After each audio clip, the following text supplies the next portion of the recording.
people across the city are worried that summer 2018 is going to turn into another summer of the gun. The gun violence has hit children in a playground to upscale Yorkville. It has people upset and wanting action, and today they got just that. Toronto's police chief announcing 200 more officers will be added to the night shift during the hours that most often have the bullets flying. The president of the Toronto Police Union says while he's encouraged the mayor and chief have admitted there's a resource problem, this doesn't fix anything. When we talk about additional officers, it has a connotation that we have 200 officers that maybe we're sitting around and not doing effective policing who are now going to be deployed in this area. But what we're looking at is officers being forced to do mandatory overtime. He says the city has lost over 400 officers in the last 18 months, and 350 to 400 are needed just for their current workload.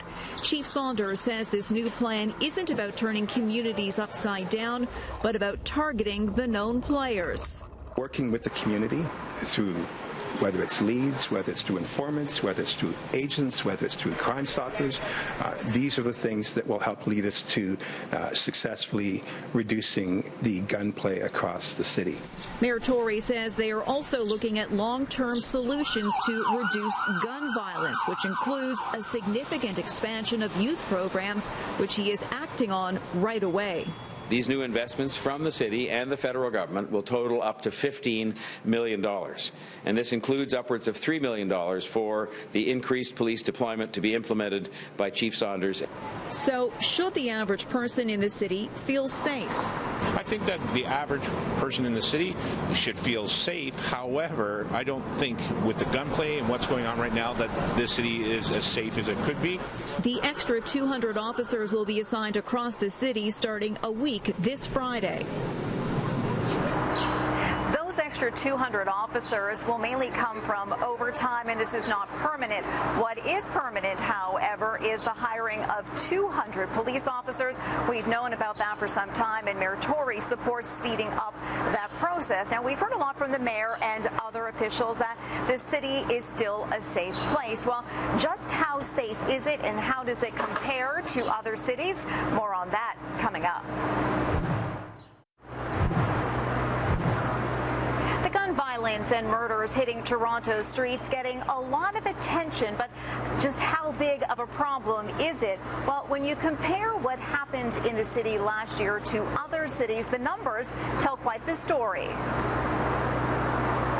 There were 395 shootings for all of last year in Toronto. So far in 2018, there have been 212. That compares with 188 this time last year, where there has been a big jump. 26 people have died so far this year from gunshots. That number, 17 last year.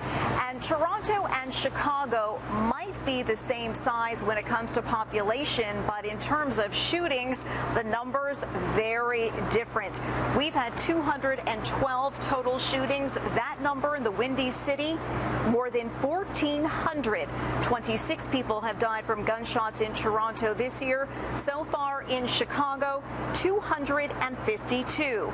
And while Toronto is Canada's largest city, it doesn't have the highest murder rate.